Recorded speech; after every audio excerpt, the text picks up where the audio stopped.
ಆದ್ಯ ಆದ್ಯ ಇವನ್ ಯಾಕೆ ಅವಳನ್ ಕೂಗ್ಕೋತಾ ಇದ್ದಾನೆ? ಏನೋ ಸೋಪ್ ತಗೊಂಡ್ ಬಾ. ಓಹೋ, ಸೋಪ್ ಅಂತೆ ಅತ್ಗೆ, ಸೋಪು. ವಿಶಲ್ ಹಾಕೊಂಡು ಹಾಡು ಹೇಳ್ಕೊಂಡು ಹೋದ್ನಲ್ಲ, ಅವನೇ ತಗೊಂಡ್ ಹೋಗ್ಬೋದಿತ್ತು ತಾನೆ. ಅದೇನೋಪ್ಪ. ಆದ್ಯ ಸೋಪ್ ಮರ್ತೋಗಿದ್ದೀನಿ, ತಗೊಂಡ್ ಬಾ. ತರ್ತಿದ್ದೀನಿ. ಸೋಪು ಆದ್ಯನ ಹತ್ರ ತರ್ಸ್ಕೋಬೇಕು ಅಂತಾನೆ ಪ್ಲಾನ್ ಮಾಡ್ಕೊಂಡು ಹೋದಂಗಿದಾನ ಅತ್ಗೆ. ಅರ್ಥ ಹೋಗ್ತಿದೆ. ಅವನಿಗೆ ನಾಚಿಕೆ ಇಲ್ಲ ಅಂದ್ರೆ ಇವಳಿಗಾದ್ರೂ ನಾಚಿಕೆ ಇರ್ಬೇಕಲ್ಲ. ಯಾಕತ್ಗೆ ನಾಚಿಕೆ? ಅವ್ರಿಬ್ರೀಗ ಗಂಡ ಹೆಂಡತಿ ಅಲ್ವಾ? ಬಾಯಿ ಮುಚ್ಕೊಂಡಿರೋ ಸಾಕು. ಅವ್ರು ಅಂದ್ಕೊಂಡ್ರೆ ನೀನ್ ಅಂದ್ಬಿಟ್ರೆ ಸರಿ ಹೋಗ್ಬಿಡತ್ತಾ? ಹೊಸ ಗಂಡು ಹೆಣ್ಣು ಅಂತ ನಾನ್ ಅನ್ಕೋಬೇಕಲ್ಲ.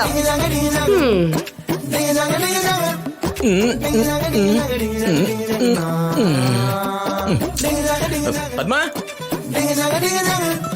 ಪದ್ಮಾ, ಅಣ್ಣ ಕರೀತಿದಾರತ್ಗೆ. ಕರೀಲಿ ಬಿಡೆ, ಅವ್ರಿಗೇನ್ ಕೆಲ್ಸನ ಕಾರ್ಯನ? ಪದ್ಮಾ.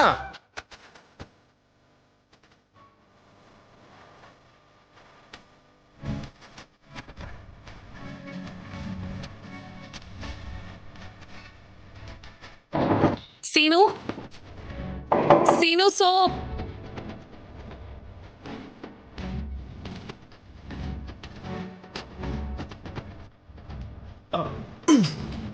ಸೀನು, ಅಯ್ಯೋ ಸೀನು, ಯಾರಾದ್ರೂ ನೋಡ್ತಾರೆ.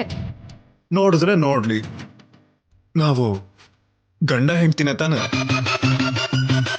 ಸೋಪ್ ಜೊತೆಗೆ ಆದ್ಯನು ಒಳಗಡೆ ಹೊರಟೋದ್ಲತ್ಗೆ. ಲೇ ಪದ್ಮಾ,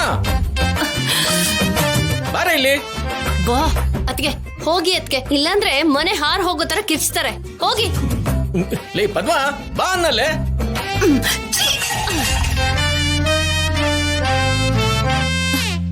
ನನ್ ಯಾಕೆ ಒಳಗಡೆ ಹೇಳ್ಕೊಂಡೆ? ಸೋಪ್ಗೂ ಕೈಗೂ ವ್ಯತ್ಯಾಸ ಗೊತ್ತಾಗ್ಲಿಲ್ಲ ಆದ್ಯ. ಓವರ್ ಆಗಿ ಮಾತಾಡ್ಬೇಡ. ನಿನ್ ಬುದ್ಧಿ ನನಗ್ ಗೊತ್ತು, ಬಿಡು.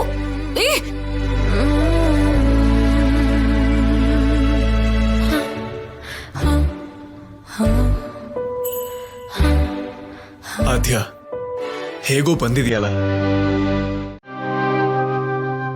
ಅಮ್ಮ ರಾಜಲಕ್ಷ್ಮಿ, ಏನಜ್ಜಿ? ತಗೋ, ನಿನ್ಗೋಸ್ಕರ ಊಟ ತಂದಿದ್ದೀನಿ, ತಿನ್ನು. ತಿನ್ನೆ. ಊಟ ನೋಡಿ ತಿಂತೀಯ ಅನ್ಕೊಂಡ್ರೆ ಬೇಡ ಅಂತಿದ್ಯಲ್ಲೇ. ತಿನ್ನು. ಬೇಡ ಅಜ್ಜಿ, ಅಪ್ಪ ಒಂದಿಡೀ ದಿನ ಏನು ತಿನ್ಬಾರ್ದು ಅಂತ ಹೇಳಿದ್ದಾರೆ ಅಲ್ವಾ? ಅವನೇನೋ ಆವೇಶದಲ್ಲಿ ಹೇಳಿದಾನೆ. ಆ ಮಾತು ಕೇಳಿ ನೀನ್ ಹಸ್ಕೊಂಡಿರ್ತೀಯ? ಯಾರೂ ನೋಡ್ದೆ ತಂದಿದ್ದೀನಿ, ಗಬಗಬ ಅಂತ ತಿನ್ಬಿಡೆ. ನಾನು ತಿನ್ನಲ್ಲ ಅಜ್ಜಿ. ನಾನು ತಿಂದ್ರೆ ಅಪ್ಪನ ಮಾತನ್ನ ಮೀರ್ದ ಹಾಗಾಗುತ್ತೆ.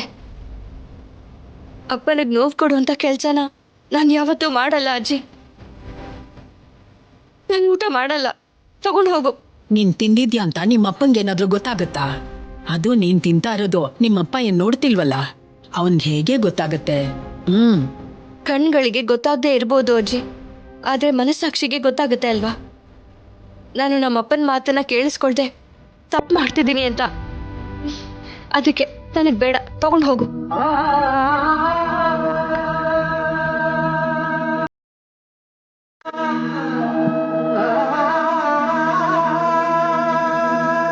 ನಾನು ತಪ್ಪು ಮಾಡಿದೆ ಅಜ್ಜಿ. ಆ ಸೀನು ಆದ್ಯನ್ ಜೊತೆ ಹೋಗಿನಾ?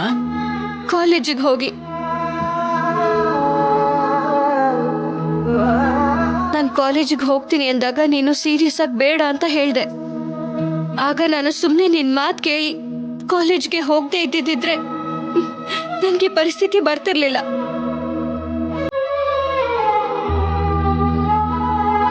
ಮನೇಲಿ ಇಷ್ಟೊಂದು ಸಮಸ್ಯೆಗಳು ಬರ್ತಾನೂ ಇರ್ಲಿಲ್ಲ.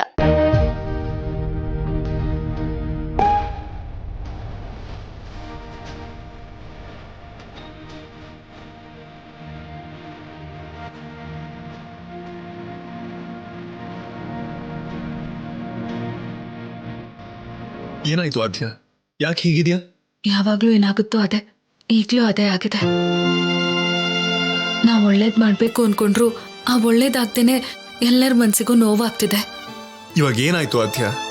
ದೊಡ್ಡಪ್ಪ ಒಂದಿನ ಎಲ್ಲ ಊಟ ಮಾಡಬಾರ್ದು ಅಂತ ರಾಜಲಕ್ಷ್ಮಿಗೆ ಶಿಕ್ಷೆ ಕೊಟ್ಟಿದ್ದಾರೆ ಅಲ್ವಾ? ಅದರಿಂದ ರಾಜಲಕ್ಷ್ಮಿ ಹೊಸವಿಂದ ಇದ್ದಾಳೆ. ರಾಜಲಕ್ಷ್ಮಿ ಏನೂ ತಿಂದಿಲ್ಲ ಅಂತ ದೊಡ್ಡಮ್ಮ ಕೂಡ ಏನು ತಿಂದೆ ಹಾಗೆ ಇದ್ದಾರೆ. ಹೌದಾ? ಅತ್ತೆ ಊಟ ಮಾಡಿಲ್ವಾ? ರಾಜಲಕ್ಷ್ಮಿ ತಿನ್ನೋವರೆಗೂ ತಿನ್ನೋದಿಲ್ಲ ಸೀನು. ನಮ್ಗೋಸ್ಕರ ಯೋಚನೆ ಮಾಡಿದ ರಾಜಲಕ್ಷ್ಮಿಗೆ ಯಾಕೆ ಈ ಶಿಕ್ಷೆಗಳು? ದೊಡ್ಡಮ್ಮನ್ಗೆ ಯಾಕೆ ಈ ನೋವು? ಇದೆಲ್ಲ ನಮ್ಮಿಂದಾನೇ ಅಲ್ವಾ? ಲೋ ರಾಜು, ನಿನ್ ತಂದೆ ಆಗಿ ನಿನ್ ಮಗಳು ಹಸಿವಿನ ಬಗ್ಗೆ ಹೇಗ್ ಯೋಚನೆ ಮಾಡ್ತಿದ್ಯೋ, ಹೇಗ್ ನೋವು ತಿಂತಿದ್ಯೋ, ನಾನು ಕೂಡ ನನ್ ಮಗನ ಹಸಿವಿನ ಬಗ್ಗೆ ಯೋಚನೆ ಮಾಡಿ ನೋವು ಪಡ್ತಿದ್ದೀನಿ ಕಣೋ. ನನ್ಗೋಸ್ಕರ ಒಂದೆರಡು ತುತ್ತಾದ್ರೂ ತಿನ್ನೋ. ಇಲ್ಲಮ್ಮ, ಏನು ಅನ್ಕೋಬೇಡ. ಏನೇ ಆದ್ರೂ ಸರಿ, ಮೊದಲು ರಾಜಲಕ್ಷ್ಮಿ ತಿನ್ಬೇಕು. ರಾಜಲಕ್ಷ್ಮಿ ತಿನ್ಲು ಅನ್ನೋ ಮಾತು ನನ್ ಕಿವಿಗೆ ಬೀಳ್ಬೇಕು. ಹಾಗೇನಾದ್ರೂ ಆಯ್ತು ಅಂದ್ರೆ ನಾನು ಆರಾಮಾಗಿ ತಿಂತೀನಮ್ಮ. ಇಲ್ಲ ಅಂತಂದ್ರೆ ನಾನು ಹೀಗೆ ಹಸುಕೊಂಡಿರ್ತೀನಿ.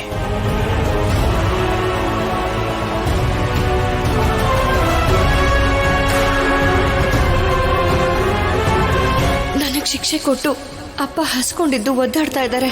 ನಾನು ದಿನ ಪೂರ್ತಿ ಆಗೋವರೆಗೂ ತಿಂದೇ ಇದ್ರೆ ಅಪ್ಪ ಕೂಡ ತಿನ್ನಲ್ಲ. ಹಾಗಾಗ್ಬಾರ್ದು. ಅಪ್ಪಂಗೋಸ್ಕರ ಆದ್ರೂ ನಾನು ತಿನ್ಬೇಕು.